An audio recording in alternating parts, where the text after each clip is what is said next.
வழிவிடுங்க வழிவிடுங்க, ஆட்டோ என்னால நிறுத்த முடியாது, வழிவிடுங்க, குறுக்காயிரம் வந்துடாதீங்க.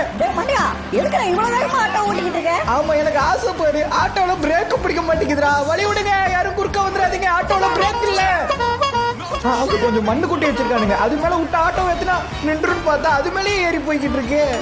எப்படி இந்த ஆட்டோ நிறுத்த போறேன்னு தெரியலையே, அது பாட்டுக்கு போய்கிட்டே இருக்கு. அடே அடே அடே முன்னாடி போற தண்ணி இருக்கு, அதுக்குள்ள விட்டுறாதடா, பிரேக் அப்புறம் பிரேக் அப்புறம். பிரேக்க பிடிச்சாதான்டா இன்னும் வேகமா போகுது, கனெக்ஷன் மாறிக்கிச்சு போல, போச்சுடா. ஆட்டோ நின்றுச்சு நிக்கல, மாட்டிக்கிச்சு போல, இல்ல உள்ள உட்காந்துருக்கானுங்க. எப்பா சாமி, இனிமே நான் உன் கூட ஆட்டோலயே வர மாட்டேனா எப்பா. பிரேக் பிடிக்காததுக்கு நான் என்னடா பண்ணுவேன்? அங்க என்ன நிறைய மக்கள் கும்பலா நிக்கிறாங்க. இவனுங்க நல்ல நாள்லயே ஒண்ணு கூடி பேசிக்கிட்டு இருக்க மாட்டானுங்க, இன்னைக்கு என்ன எல்லாம் ஒன்னா நின்று கடலை பார்த்து பேசிக்கிட்டு இருக்கானுங்க. இங்க பாருங்க போட்டோலாம் எடுத்துக்கிட்டு இருக்கான். அப்படி என்னடா இருக்கு இங்க? கீழே இருக்கிறதெல்லாம் மீன் தானே? மீனே தான். இது டால்பின் தானே? அதே தான்.